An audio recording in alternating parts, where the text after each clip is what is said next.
Chapter 2 units and measurement के example number 13 और 14 ये सॉल्व करने वाले हैं। दोनों ही सिग्निफिकेंट फिगर पर बेस्ड है। तो चलिए पहले देख लेते हैं एग्जाम्पल नंबर 13। इस एग्जाम्पल में बच्चों हमें क्यूब की साइड गिवन है और ये साइड है 7.203। हमें यहाँ पर फाइंड करना है इस क्यूब का टोटल सरफेस एरिया और वॉल्यूम। ये हमें फाइंड करना है टू अप्रोप्रिएट सिग्निफिकेंट फिगर्स। तो हमें आंसर जो है वो सिग्निफिकेंट फिगर्स के बेसिस पर देना है।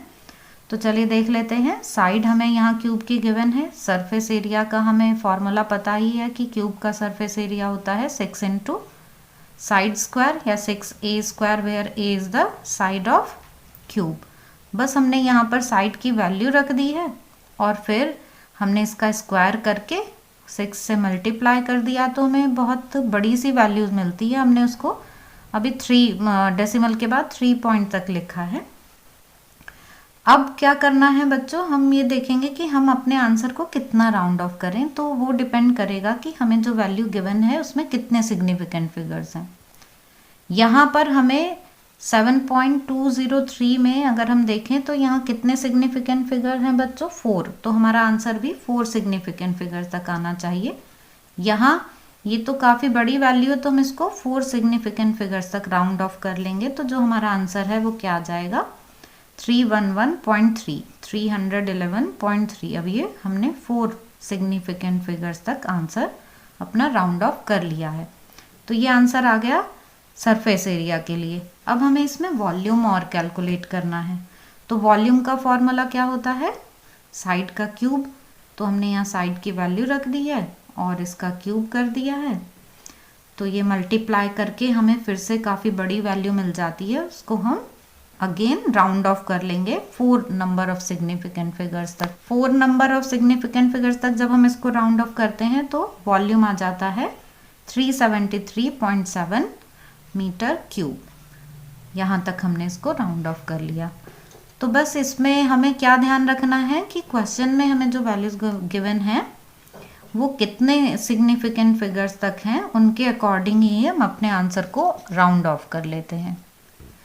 अब देखते हैं नेक्स्ट एग्जाम्पल, एग्जाम्पल नंबर 14। इस क्वेश्चन में बच्चों हमें मास गिवन है किसी सब्सटेंस का 5.74 ग्राम और वो इतना वॉल्यूम जो है, इतना स्पेस ऑक्यूपाई करता है 1.2 सेंटीमीटर क्यूब, इतना उसका ये वॉल्यूम है। अब हमें डेंसिटी फाइंड करनी है और वो भी हमको सिग्निफिकेंट फिगर्स के अकॉर्डिंग फाइंड करनी है।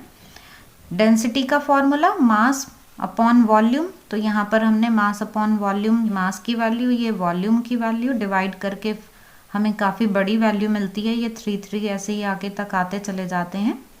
पर हमको अब आंसर सिग्निफिकेंट फिगर्स के अकॉर्डिंग देखकर देना है। तो यहाँ पर हमारे पास 2 वैल्यूज़ हैं बच्चों, एक मास की और एक वॉल्यूम की। इसमें हमारे पास 3 सिग्निफिकेंट फिगर्स हैं और इसमें हमारे पास 2 सिग्निफिकेंट फिगर्स हैं। दोनों में कम सिग्निफिकेंट फिगर वाला होगा, उसी के अकॉर्डिंग हम अपने आंसर को राउंड ऑफ करेंगे। तो जो आंसर है अब हम इसको 2 सिग्निफिकेंट फिगर्स तक राउंड ऑफ करेंगे तो आ जाएगा 4.8। तो आंसर आ जाएगा 4.8 ग्राम पर सेंटीमीटर क्यूब, ये डेंसिटी आ जाएगी। तो ये तो थे बच्चों एग्जाम्पल नंबर 13 एंड 14। आपको कोई डाउट्स हो तो आप कमेंट सेक्शन में पूछ सकते हैं।